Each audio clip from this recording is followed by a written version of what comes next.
Ошондуктан ар бир күнүбүздө ыр күлкү, майрам, шаң жана ошондой эле бум шоу менен чогуу өткөзөлү. Мен Эмир жана Аида, биз менен болуңуздар.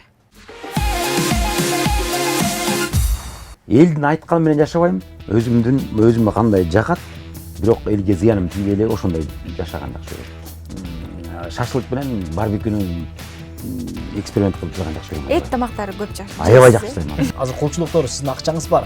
Байманапсың. Байманапсыз. Үчөө тең алып алма. Кандап эмне кыласың анан? Үчөө тең сыйкайып жаңга турсаң анан кантем ойдогудай. Ойдогудай. Ай. Көрүп эле басабыз. Ай демек. Мен азыр уялам. Өзүңүздү кайсы тамакка окшоштурасыз? Өзүмдү? Картошкага. Жошураак. Аялдар ушак жаратуучу, эркектер таратуучу дегенге кошуласызбы? Кошулам. Бул маданият өкүлү токчулуктун жыргал жашоонун белгиси. Кыргыз киносунда чоң орду бар. Жашоосунда неме, бодри деген сөздөрдү көп колдонуп, кыргыз көрүүчүлөрүнө күлкү тартуулап келе жаткан театр жана кино актёру Камчы Сарыбаев бүгүн бизде конокто. Чыгармачылык жакка көңүл бурума классташым Таекем жана Аяш атам түрткү болгон деген актер мырза баарына шүгүр кылганды, жакшылыкты унутпаганды, сабырдуу болууну 3 баласына, жаштарга үйрөтүп келет. Позитивдүү ролдорду эми келиштире ойнойт. Канчалаган тасмада көрсөк да, бул актер кыялымдагы ролду ойной элекмин, бирок бир күнү тилегим орундалат дейт. Тилегиңизге жетиңиз деген каалуу тилек менен Бум шоу программасына бум актер Камчы Сарыбаевди чакырдык. Ооба, Бум шоу берүүсүндө таланттуу актер, ар дайым позитивде жүргөн Камчы Сарыбаев. Кандайсыз? Жаркылдап, күчтүү, алдуу жүрөсүз анан. Үй бүлөңүз кандай? Сону. Бала чакаңыз кичинекейлер чоңоюп Чоңоюрат. Апам келип калды деп дагы эфирден сыртында айтып калдыңыз. Жакшы жүрөбү апаңыз? Апам жакшы, көчө 70 жылдык мындай өзүчө үй бүлөнүн ортосунда өткөрдүк ошо. 70ке чыкты деп. Ооба, биз дагы куттуктайбыз. Ооба. Чоң той буюрса болот башка. Болот буюрса, күзүндө деп атабыз. Чакырасыз. Кудай буюрса. Ооба, ошол жакшылыкка дагы күбө болуп калабы, э? Буюрса. Айтыңызчы, каранын жини келгенче Сарынын жини чыгат. Жаны чыгат. жаны чыгат. Сиз жиниңиз келгенде андай окубасыз? Менин кыялым чор. Мындай өзүмө билем. Бат оталып, бат жазылам. Бат оталам. Ошол жиниңиз келгенде кандай окубасыз? Кандай мүнөздөрү сизде бар? Эл катары эле бугум чыгарам, таласын кайрыктары менен. Анан Таластын кайрыктары менен. Бир эки жолу айтып бере койсоңуз. Ошо кайрыктар менен жин чыгарам. Ушул сиз аткарган ролдоруңузда бир жактуу эле ролду аткаргандан тажаган жоксузбу? Мындай жаңы роль жаратуу балким оюңузда барбы? Аны ролду мен могуну ойнойм деп айтты. Өзүң айта албайт экенсиң да. Анткени режиссерим болуп калдым. Мисалы үчүн жанагы биздин эле жанагы Аскат Сулайманов досумду экөөбүз чогуу көп мындай чогуу жүрбөйбүз анан аны элдин баары болду, участковый деле кылып салган. Болду. Ошо бойдон калып калган анан штамп кылып салган анан. Меники болсо жанакы роль берип салган. Болду, ошо бойдон сен ошо бойдон аткарасың деп эле ушул бекитип салган да.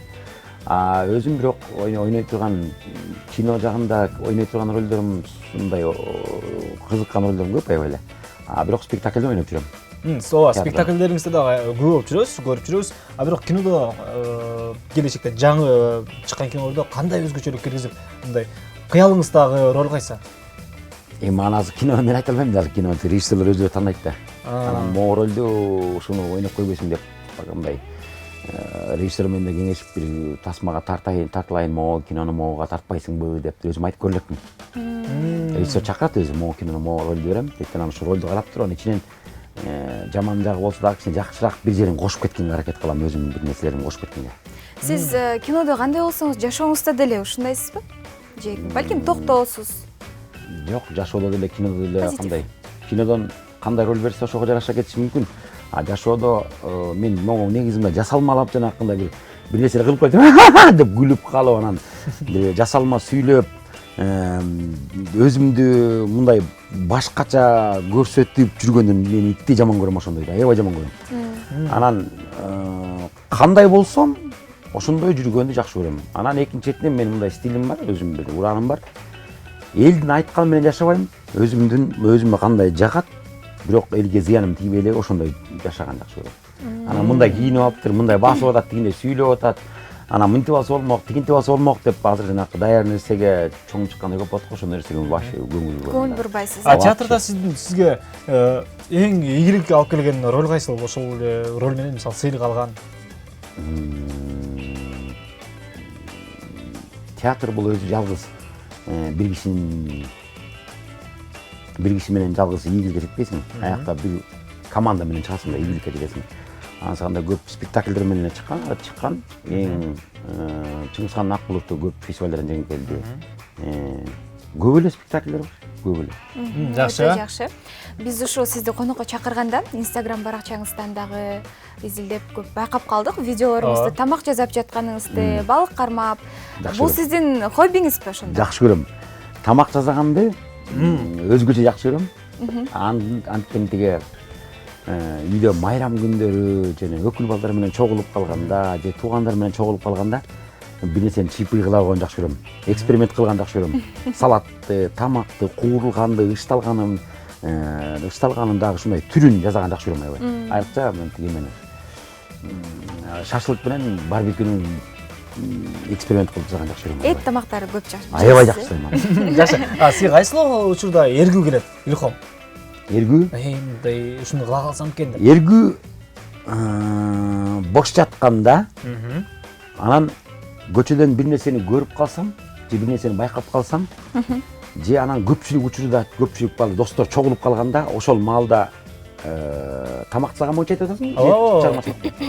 Жок, тамак жасаган боюнча, хоббиңиз боюнча. Көпчүлүк чогулган жерде, анан пикникке чыкканда, үй бүлө менен алыс токойго, тоопого, чана-пана теккенге же мындай чыкканда ошол маалдан бирдеме жасагым келип кетет. Анан барып көрүп эмне бар экенин көрүп, ошондон бир нерсени чогултуп, анан куруп жасап, анан ошондон бир жасап аткандан мен жасагандан, анан элге астына алып келип коюп, кесип берип, тамызып, аргызып, четинен ийип, майдалап, анан астына коюп берип, ошондон мен балам.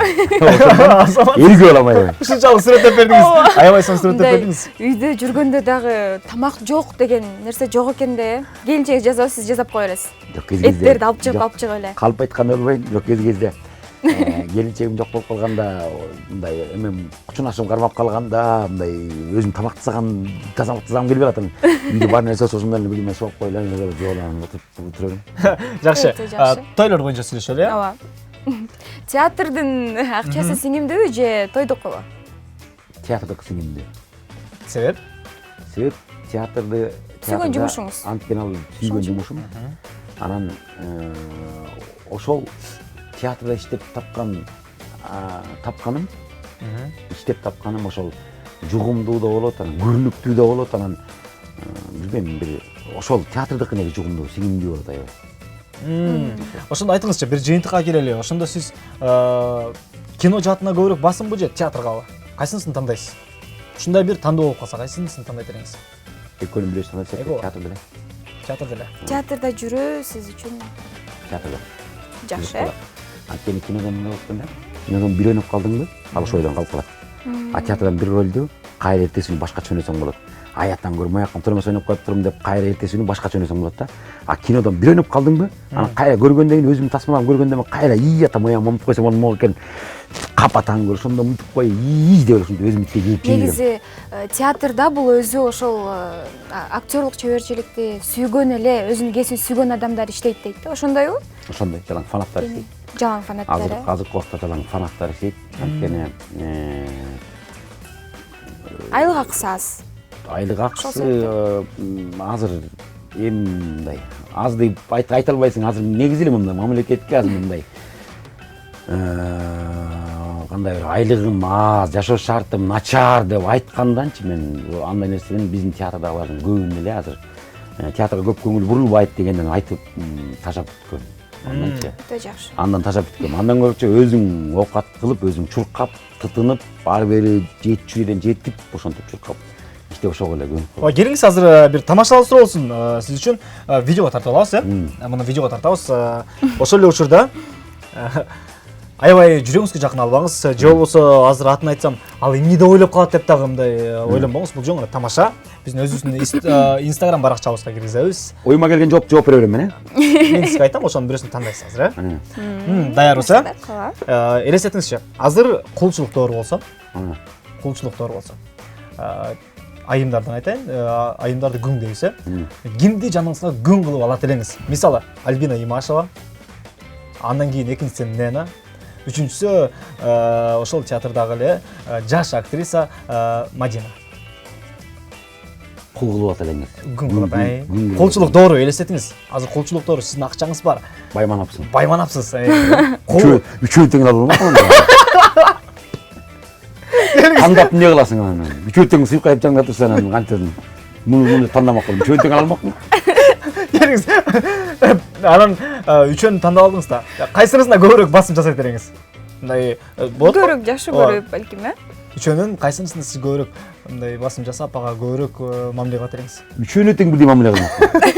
Эмнеге? Антип үчөө тең 3 башка, такыр үчөө тең 3 башка стили дагы, алып жүрүү манерасы дагы, өзүнүн мындай кандай мага болгон жолукканда сүйлөшкөн мамилеси боюнча үчөөнүн тең мамилеси. Ошондо Альбина Имашева, Нена, анан үчөөнүн тең. Ооба, Мадинан дагы. Мадинан дагы. Азаматсыз. Бул жөн гана тамашалуу суроо болчу. Биздин ошол бул ата талган инсандар дагы таарынбайт деген ойдобуз. Ооба, сиздин ушул жерден эч кандай жашырбай ачык айтканыңыз чындыгында көрүнүп турат. Азаматсыз, ушуңуздан жазбаңыз. Ал эми Boom Show берүүсүндө музыкалык тыныгуу. Boom Show берүүсүндө эң мыкты актер, аябай шаңдоо жөнөкөй Камчы Сарыбаев. Чындыгында сиздин күркүңүз менен позитивдүү турабыз. Сиздин күркүңүздү көрүп, мен дагы токтоно албай турам азыр. Бирок айтыңызчы. Кыргыз элине таанымал, аттын кашкасындай таанымал адамсыз. Инсан. Ооба.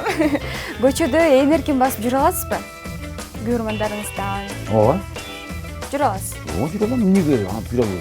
Өзүм келин Эми болсо, сүрөткө түшөлү деп келе алып баса калып, тажаткан учурлар болбойбу? Жок, тажаткан учурлар болот. Андай нерсени көнүп бүткөм. Мындай болот да.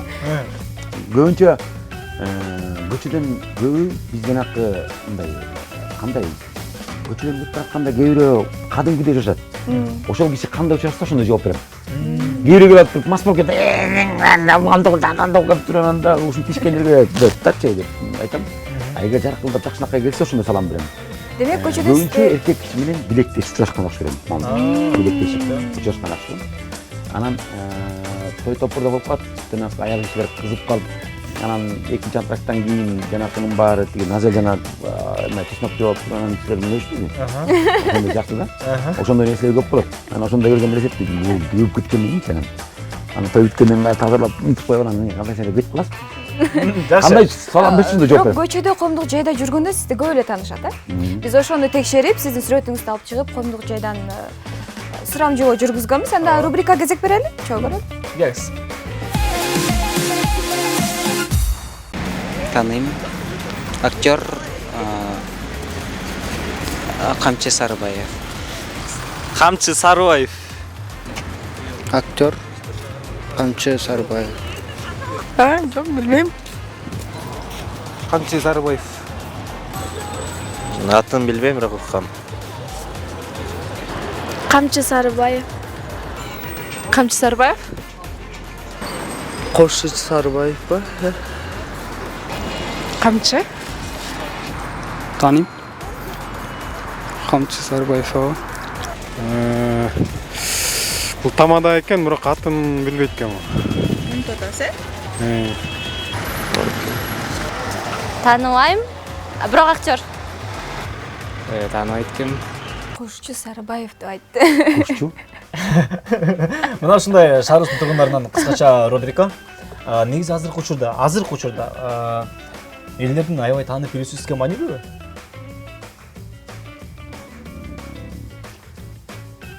Мааниси деле кандай маанилүүсүн мага мааниси деле. Эмнеге?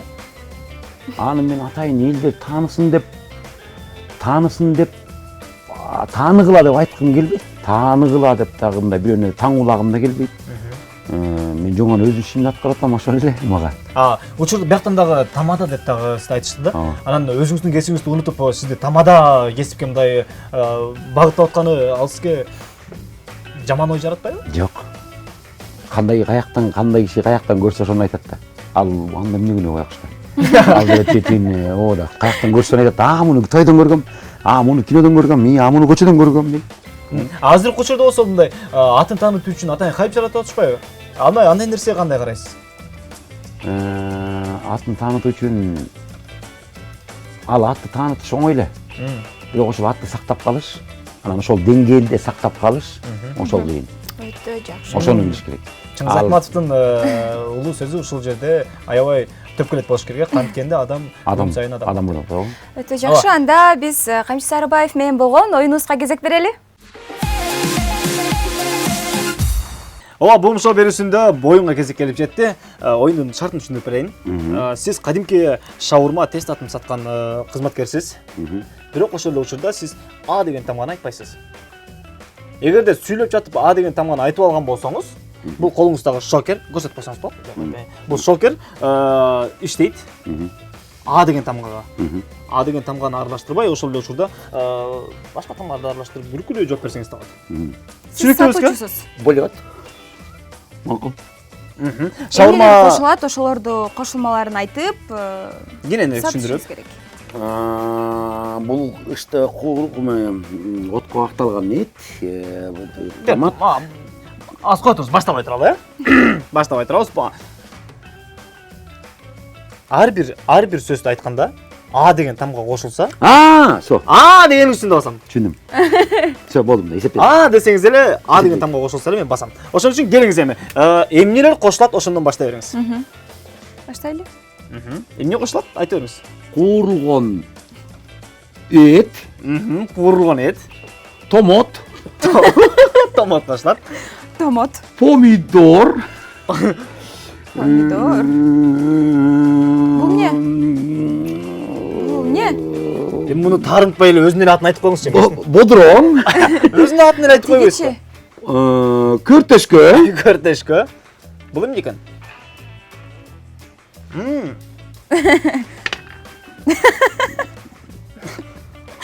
Такыр түшүнгөн жоксуң.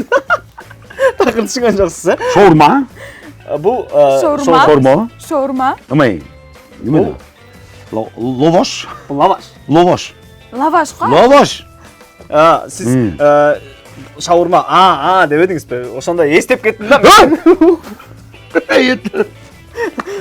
Жакшы, келиңиз эми баштайлы. Келиңиз баштайбыз. Ортого алып алсаңыз болот мунун баарын. Эме? Маалай барбы? Мели. Мелиди А деген тамга жок, курп эле көрсөңүз болот. Мели. Малай барбы? Ой, болду. Малай деп айтып алдыңыз. Барбы деген сөздө дагы. Жок, бияка коерсуз, таза, мунун баары таза, келиңиз, коерсуз. Таптаза. Ойлонбоңуз. Таза экен. Таза. Канча сомдон сатылат негизи? Негизи ушундай алып коюлат, э? Бүгүн муну канчага? Биринчи кайсы болот? Биринчи мен Бул эмне? томат. Томат, сиздин Томатты суу алайын биринчи.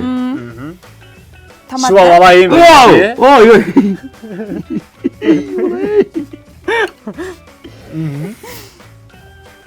Дагы Томатты сүйкөп коём. коёсуз, Коём деген сөздө А деген тамга жок, коркпой айта бериңиз. Анан Томатты сүйкөдүңүз. Мунун бүт бардык жагына сүйкөш кайсылар керек кошулат? Жок. Кандай? Ойдогудай. Ойдогудай. Ай. Көрүп эле басабыз. Ай демек. Мен азыр уялам.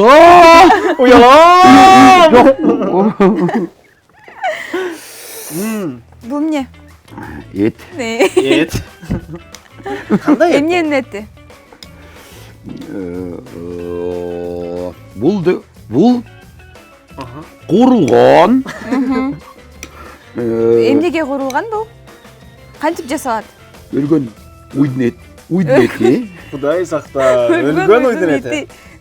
анан Тирүү деп деле койсоңуз анда а жок болчу. тирүү уйду солмок солмок билем Салмак белем.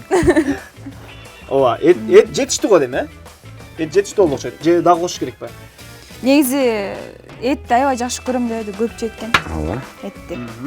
Ооба. ой Жанагы баскан мемиске таасир этти о жагандай. мага кечээ деп Сизге. кудай ай Кудай ай! Кудай ай! Бул эмне? момидой Помидорбу бул, момидой Силер жакта помидор дейм муну. эмне Булчу бул эмне? бодроң Бодроң. Айтыңызчы, негизи ушундай тест аттандарды жеп турасызбы? жок Такыр жебейсиз. жек көрөм Жек көрөсүз. Анча күн боло мындай бир аз жегиңиз келип барып. болот бирок Кандай Жок. учурларда? мындай балдар менен барганда Балдар менен. ё-моё Балдар менен барганда анан үй бүлө менен үй бүлөңүз менен. менин жанакы Балаңыздын аты ким эле? Эми балаңыздын атын анда азыр ушул жерден эфирден өзгөртүп айтсаңыз анда билбейм. Балаңыздын атын туура айтып жар салганыңыз жакшы болот. Расбек балам Расбек колмай сонун көрөт да жакшы көрөт мүмкүн. Сонун көрөт деген сөз бар. Баарын кошобуз, Дагы жытын сезип атасызбы? Жеңиз келип атабы? муну деле кошпосун. Тиги эмне? бул мага Атайын. мындай жакпай атат ой Жакпай атат. Аябай сөз көп сөз болуп кетти. Эмне экен? Бул кадимки эле бадыраң. Ооба. жок түшүндүм Муну жейт болчусуз, жакпай атат Жакпай атат. Анда кошпой эле койгула. Жакпай жатса. Ушундай орош керекпи? Сизге негизи ушундай бадыраң жакпайбы? Сүйлөгүңүз келбей калдыбы? Жаңсап эле калдыңыз. Негизи башкачараак орош эле. Сиздин бул мен ушундай оройм мен ушундай анда жок экен. Мен ушундай оройм. Ушундай. Ушундай дегенде бар экен, Өзүңүзгө окшош томпойгон. Сонда. Айтыңызчы, келиңиз эми бул шаурма мына даяр болду, Мактап сатышыңыз керек. Ооба, шаурма даяр болду. эй кудай ай Кудай ай. Келиңиз бир аз сүйлөшөлү. Бул кайсы кишинин оозуна батат? Бул кайсы формада жасап мындай кандай кишиге тураладыңыз? Тоголо. шаурманын өзүн көрдүң беле оозго баткандай кылып эмне Жемделе. Жасап. Оозго баткандай кылып. оозго баткандай жасаганын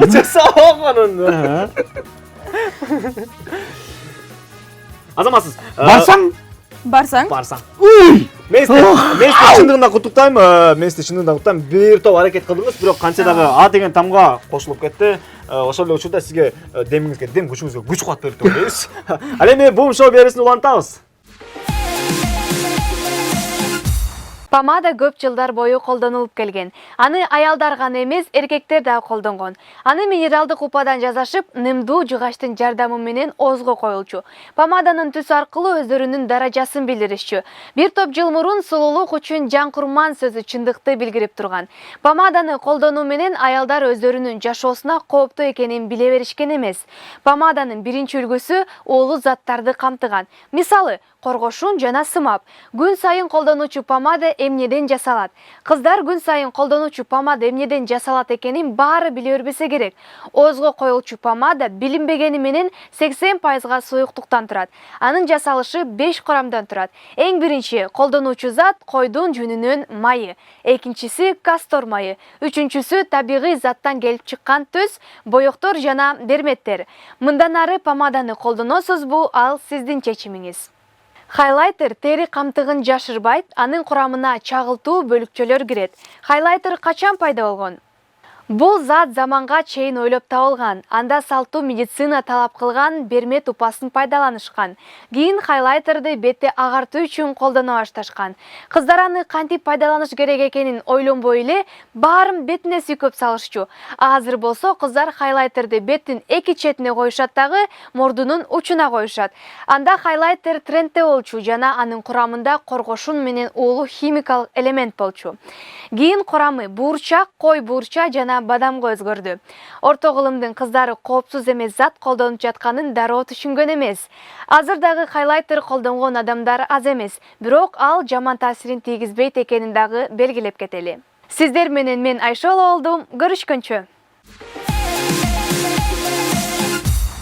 Ооба, бум шоу берүүсүндө Камчы Сарыбаев менен болгон маегибизди улантабыз. Соц тармактарды кандай колдоносуз?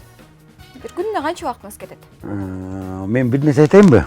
Ушул Instagram менен Facebook, болгон баарын тең соц тармактын баарын колдонуп жүрүпчү. Былтыр жайында эчке корго чыкпайбы? Анан помидор, бадыраңдын баарын карап коюп, анан мынтип карасам эле бир күнү карасам, бадыраңдар саргайып баратат. Помидорлор тиги сугарылбай баратат. Чөп өсүп кеткен.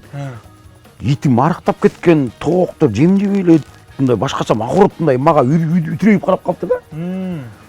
Анан карап отуруп ошол убакта Instagramдан эле чыккан жериме сөккө татып коюшуп жүрөчүмүн да. Көрсө байкасам телефондун кулу болуп бараттырмын. Анан жанакынын баары агыроттун баары тең карабай койсоң сен үтүрөйүп карайт да.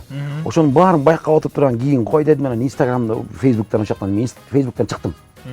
Facebook'тан чыгып алып макулду помидорду зап коюп, я жака кайра чыксам помидор мени жактырап күлүп турат, бияк тарасам бадыраңдар үтүрөйүп турат. Аякты сугарып коюп зап койдум да, анан Instagram'дан чыктым. Ошол жактан бүт баарын заптыкөнөн карасам, агырот кадимкидей эртең менен турсам, жөнө бажырайып калыптыр, итим томпоюп, ойноп калып жүрүптүр. Тооктор болсо кокулдап жүрөт да, таң көрдүк. Ошондон кийин мен мындай аз колдончу болдум аябай. Бирок сизге жазылган комментарийлерге жооп бересиз? Комментарийге жооп берем. Мен өзүм жооп берем. Өчүрбөйсүз? Өчүрбөйм. Ооба, келиңиз. Анда бул жерде да сиз үчүн аябай чоң мүмкүнчүлүк. Жооп берилбей калган комментарий дагы мүмкүн болсо, ошолордун арасындагы комментарийлерге быйтыкчалар менен жооп бериңер тура келесизби азыр? Бир нече быйтыкчалар менен жооп берсеңиз болот. Даярсызбы? Ооба. Баштадык. Анда Нурбек деген интернет колдонуучу калтырыптыр. Чыпалак точно сендей сүйлөйт экен, Камчыке, аман бол. Бодра, бодра дейт. Бул сиздин эң сүйүктүү сөзүңүз, бодра, бодра. Ооба. Кийинкиси Нурзат. Студенттик кезде мен жашаган комнатага кирип алып, ай точканы жасап берейин деп тогуруп кетип калба деп точканы жасап бергениң эсимде дейт. Точкасын жасап берип берсеңиз жатаканада студент кезиңизде. Точка жасап бергеним? Эсиңиздеби ошол? Жасап бергенсиз. Тогуруп сизде Тиги кызды тогуруп кетпе деп сиз жасап бериптирсиз оңдоп. Мен билбейм, андай элек мен негизи бул чарма эмне жанакы чарбачыл деп коет го, чарбачыл бул деп ага жакынмын аябай. Жакшы. Унутуп калдым. Ооба. Кийинкиси Сылый деген экен да. Бул өзгөчө ат экен. Сылый деген ат экен. Камчы, өркүнүң өссүн, өмүрүң узун болсун, балдарыңдын урмат сыйын көр, ишиң алга жылсын дейт. Рахмат. Уланталы. Рахмат.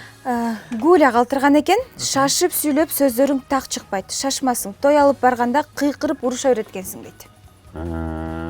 Кыйкырып уруша берет экенсиң, э? Кандай жооп бересиз? Бул жакта толтура быйтыкчалар турат. Анысын кандай жооп берем? Мына, мындай айтып Уланталы. Андай бар. Ыймандуу кыз, улуттуу кыргыз дегенди. Калтырыптыр ушуна интернет колдонуучу. Камчы байке, сиздин турмушуңуз адамдын күлкүсүн келтирет. Үй бүлөңүз менен тынч болуңуз дейт. Уланталы. Талгат Арстанбаев калтырыптыр. Ушул Камчы байкени Гарфилдка окшоштурам дейт. Ооба, көп эле айтат аны. Күлүп коюңузчу байкем дейт. Күлүп коюңуз. Анан күлүп коюңузчу деп да суранган экен. Уланталы али калтырыптыр. Камчы халтуршик. Ким колдойт муну? Фу дейт. Анан бул жерде дагы бир Деңизбек деген жигит калтырыптыр. Инстаграмдын баары тамак жегени же жейин деп атканы семирип жарыласың байкачы байкесе дейт. Ошондон мен тиги эметип кеткем. Ошон үчүн аныктадым. Ошо көп жебейин деп. Ооба. Мына урматтуу теле көрүүчүлөр, сиздердин жазган комментарийлериңиз менен Камчы Сарбаев өзүнүн бир аз ден соолугун чыңдоо үчүн дагы арыктоо процессинде экен. Ошон үчүн андай негатив комментарийлерден жазганын орду жок деп ойлойбуз. Ал эми бумшоо берүүсү өз берүүсүн улантат. Айтыңызчы, спорттун кайсы түрү менен көбүрөөк достугуңуз бар? Бокс. Бокс. Сууга сүгөнгө. Анан бокс, сууга сүгөнгө. Футболго. Анткени театр арасында футбол болгондо чогуу ойноп калганыбыз эсимде. Анан келиңиз, азыр бул жерде экранга көңүлүңүздү бурабыз. Анткени бул жерде футбол боюнча суроолор чыгат, сүрөттөр. Анан сиз ошого жараша жооп беришиңиз керек. Даярсызбы? Даярмын. Анда баштайбыз. Биринчи сүрөттү көрөбүз. Бул 3 сүрөт. Кайсыл чемпиондор лигасынын кубогу? Дүйнөлүк чемпиондукку дегеники, эң четкиси. Лига чемпион. Лига чемпиондукку. Ортоңку болсо Европаныкы.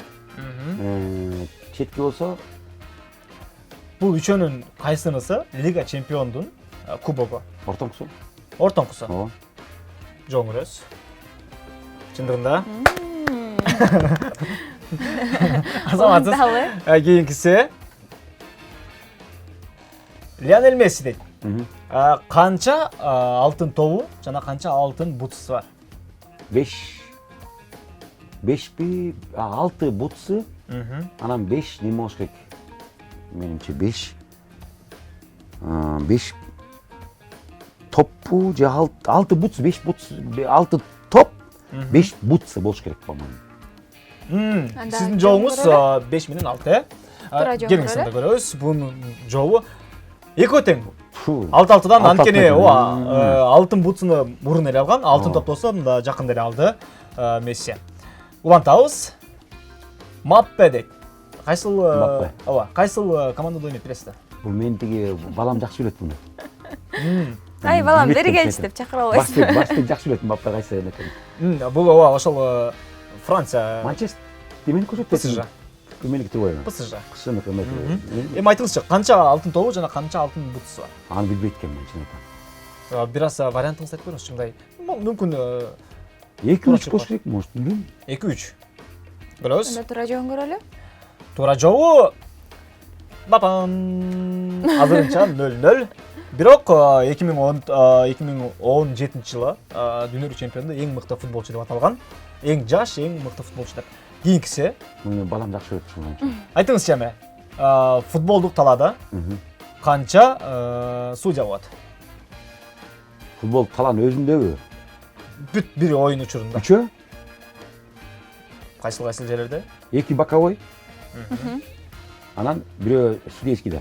Же 4пү? Кандай ойлойсуз? Бирөө судейский, 2 оюн талаасынын ичинде жүрөт. Оюн талаасынын ичинде. Ичинде бирөө жүрөт. Бөлө данда. Жок, оюн учурунда. Бүт оюн учурунда, ошол капталдарында дагы бияктарында. Полянын сыртында дагы дысалы. Анда 4 болот. 4 болобу? Ой, 3 болот, 3 болот. Бир жокко келиңиз, 4 жет, 3 болот. Келиңиз, жоң көрөбүз. 2 боковой. Анан бирөө судейский, бирөө ортоңку, главный. Ошон 4, Ошон 3 болот. Азаматсыз, чындыгында бирөө оюн, кайсы 4, 3 болот. бирөө оюн талаасынын ичинде, ал эми 2 капталдарындагы. 2 капталдан 2 болот. 2 болот. Азаматсыз, улантабыз. Эң биринчи футбол кайсыл өлкөдө ойлонуп чыгарылган? Кыргызстанда. Акшум каралар командасы чыгарган. Акшум каралар командасы чыгарган. Кайсыл команда? Дордойдон чыккан. Кайсыл команда менен беттештилер?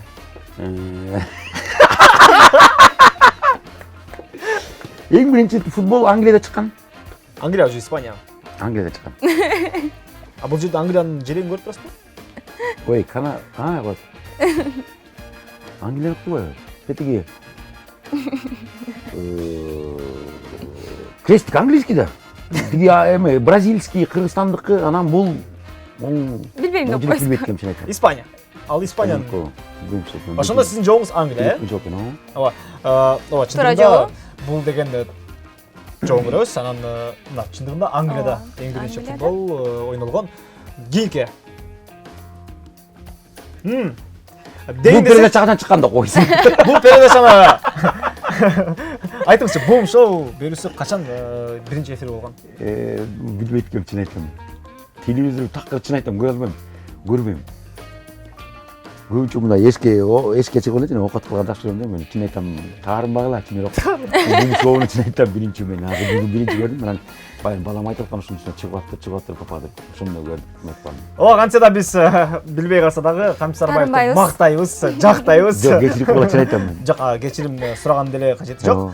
Биз эфирибизде улантабыз. Бум шоу көрсөтүүсүн улантабыз. Камчы Сарбаев бүгүн бизде конокто. Алыстабайбыз, жакындайбыз, баарлашабыз, сырдашабыз. Азыркы суроолорубуз сиз үчүн бат-баттан окулат. Ошол эле учурда ооба жок, же болбосо кыскача жооп берип кетсеңиз болот. Даярсызбы? Суроолор. Кеттик анда. Боюңуз маанилүүбү же салмагыңыз? Бой. Театр эмнеден башталат? Кийимлик иштен. Буйруса арыктайм деп бутуңузга рахмат айтасызбы? Ооба. Эңкейгенде улап кетем деп коркпойсузбу? Коркпойм. Үйдө жалгыз отуруп ыйлаган күнүңүз эсиңиздеби? Ооба. Бир күн кечке эч ким менен сүйлөшпөй, көрүшпөй отура аласызбы? Ооба. Машина менен сүйлөшөсүзбү? Сүйлөшөм. Майя кызматкерлеринен акча бербей качасызбы? Качкан эмесмин. Жылдыз төргөңүз. Суу куйду. Алтын балык кармап алсаңыз эмне кылмаксыз? Эң биринчи течегераны жазатмакмын. Ой азамат. Мергенчилик өнөр сизге жагабы? Жагат. Мергенчиликке чыкканда кожо жаштын окуясын эстеп турасызбы? Жок. Кумар оюндарын ойнойсузбу? Ачык оюндарды ойнойм. Сиз уктаганда үйдөгү мышык качып эшикке чыгабы? Коңгуруктан коркуп деген. Жок, качып чыкпайт. Жаныма жатып алат. Ошо мен мышыктан эле коркуп кирим келет дейт. Иттей жаман көрөм. Аяк жаман өтүп кеткенчи. Өзүңүздү кайсы тамакка окшоштурасыз? Өзүмдү? Картошкага. Жошураак. Аялдар ушак жаратуучу, эркектер таратуучу дегенге кошуласызбы? Кошулам. Аскат Сулайманов же Кубаныч Ажыбаев? Экөө тең. Бирөөсүн айтыңыз. Бирөөсүн тандаш керек. Аскат. Телефонуңуздагы SMS каттарды тазалап турасызбы? Жумасына бир жолу. Бул шоу же биздин шоу? Конечно. Жашоодо ураныңыз. Жашоодо ураным. Артка кылча аябай эле. Жок, жашоодо ураным меники. Бала кезимде башкача болчу. Анан студент кезде башкача болгон. Азыр башкача. Андан кийин үйлөнгүчөктө башкача болгон. Жетиш керек дегенчи. Үйлөнгөндөн кийин жеттим деген, жеттим деген. Анан бирок жашоодо ураным азыр. Мен эле жашоодо ураным эмне? Балдарым аманбыз, балдарым келечегим, эртең келечегим эле. Ооба, ар бирибиздин Келечегим кеңдиги. Азамат, ар бирибиздин келечегибиз кенен болсун, тынчтык болсун, береке болсун деп. Бум шоу берүүсүндө Камчы Сарбаев конокто болду.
Менин оюмча, азыр элибиз позитивге суусап турган учуру.